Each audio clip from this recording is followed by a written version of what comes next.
सड़क छाप राजनीति मैंने ऐसे नहीं कहा है। सड़कों पर जब घरों में, जब दो मोहल्लों में या दो घरों में झगड़ा होता है ना, तो क्या होता है कि एक व्यक्ति जाता है एफआईआर कराने, दूसरा काउंटर एफआईआर कराने चला जाता है।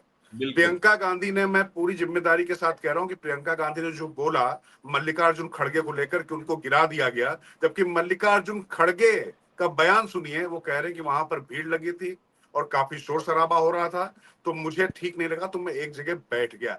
ये कांग्रेस के राष्ट्रीय अध्यक्ष का, राज्यसभा में नेता प्रतिपक्ष का बयान है, जिनको आगे कर जिनको मोहरा बनाकर दोनों भाई बहन अपनी पॉलिटिक्स करना चाहते हैं। और देखिए, मैं फिर कहूंगा, प्रियंका, हम लोग पिछली बार जब चर्चा कर रहे थे तो कह रहे थे कि संसदीय राजनीति में जरूर नहीं है, लेकिन राजनीति में तो अखाड़ेबाज वो हैं ही, और उन्होंने वो राजनीति करनी शुरू कर दी। और कैसे उन्होंने झूठ बोला आकर, क्योंकि यहाँ पर जो राष्ट्रीय अध्यक्ष बोल चुके हैं, उसके बाद कह रही कि उनको गिरा दी गया, उनको लगा पैर टूट गया। अरे हर्षवर्धन, 82 वर्ष के मल्लिकार्जुन खड़गे जी, उनका शरीर भी काफी वजनदार शरीर है। अगर वो, खुदा न खास्ता, मैं तो बिल्कुल नहीं चाहता कि किसी भी तरीके से बिल्कुल वो स्वस्थ रहें, सुरक्षित रहें, हर व्यक्ति को रहना चाहिए।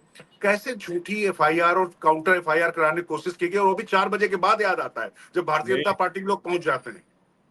मैं आपको जी। याद दिलाता हूं, जम्मू कश्मीर के चुनाव के दौरान हम्म। बोलते बोलते कि लड़ेंगे, अभी मरने वाला नहीं हूं मैं, और तब तक उनकी तबीयत खराब हो गई, 4 सुरक्षाकर्मी सहयोगी उनको पकड़ कर बिठाते हैं, फिर उसके बाद उनकी स्थिति खराब होती है। सवाल ये है कि क्या लोकतंत्र में, और बार बार ये कहा जाता है ना कि एल्डर्स हाउस में तो डिबेट हो जाए, चलो ये लड़ भिड़ कर आए हुए लोग हैं, ये थोड़ा लड़ भिड़ ले लोकसभा वाले, राज्यसभा में डिबेट जो हो रही, और खड़गे जी राज्यसभा में नेता भी हैं, तो उनको तो ये करने की, और आफ्टर थॉट था, बिल्कुल तो साफ दिखता है। यहां तक कि अमित शाह के भाषण के दौरान भी खड़गे जी को कुछ याद नहीं आया कि कोई गड़बड़ हुआ। बाद में यह सब तय किया गया कि यही एक तरीका है, नीली टी शर्ट पहन लो, बाबा साहब का नाम लेने लगो। अब मैं आता हूं उस पे जो आपने सवाल खड़ा किया। देखिए, एक तो एक प्रधानमंत्री नरेंद्र मोदी ने बड़े सलीके से सबको ध्वस्त कर दिया, और मैं तो बार बार कहता हूं कि जो बाबा साहब के नाम पर उन्होंने पंच तीर्थ बनाया, और मैं बार बार कहता हूं कि देखिए, उनको भगवान या उनको उस तरह से मत बनाइए, लेकिन राष्ट्र नायक वो थे, बड़े राष्ट्र नायक थे। जैसे देश के नायक आप कहेंगे, जैसे पहले के समय में अगर कहें तो नेताजी सुभाष चंद्र बोस रहे, बाल गंगाधर तिलक रहे, मतलब ये सारी जो परंपरा है वो सारे लोग रहे। और आज के समय में अगर आकर कहेंगे तो ठीक है, जवाहरलाल नेहरू से शुरू कीजिए, सारे प्रधानमंत्री हैं, जिसमें नरेंद्र मोदी तक आते हैं, अटल बिहारी वाजपेयी तक आते हैं, या जिनको आप प्रधानमंत्री नहीं रहे, जयप्रकाश नारायण, राम मनोहर लोहिया, ये सब राष्ट्र नायक रहे, श्यामा प्रसाद मुखर्जी, दीनदयाल उपाध्याय, ये सब राष्ट्र नायक रहे। वैसे ही डॉक्टर भीमराव अंबेडकर हैं। मैं न कम न ज्यादा ये करने की मेरी क्षमता नहीं है, ये मैं करना भी नहीं चाहता, लेकिन भगवान कौन बना रहा है?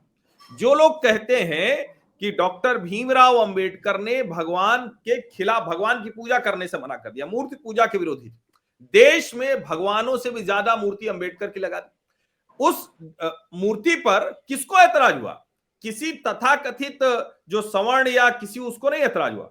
उस पार्टी को सबसे ज्यादा लाठी चलाने का मन हुआ, जिस पार्टी के लिए कहा जाता है, हालांकि उस पार्टी के संस्थापक भी वो पहलवान ही थे, लेकिन वो ऐसी पहलवानी नहीं करते थे, लेकिन उनके समर्थक दिन रात पहलवानी करते थे, हल्ला बोल से लेकर सब किया।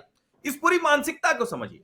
और अंबेडकर के जो सबसे बड़े विरोधी पार्टियां रही, चाहे वो बिहार हो, चाहे वो यूपी हो, वो आज अंबेडकर वाद की बात करके, और मैं फिर कह रहा हूं, ब्राह्मणवाद से लड़ेंगे, मनुवाद से लड़ेंगे, लेकिन अंबेडकर वाद चलाएंगे तो वाद तो नहीं चलेगा।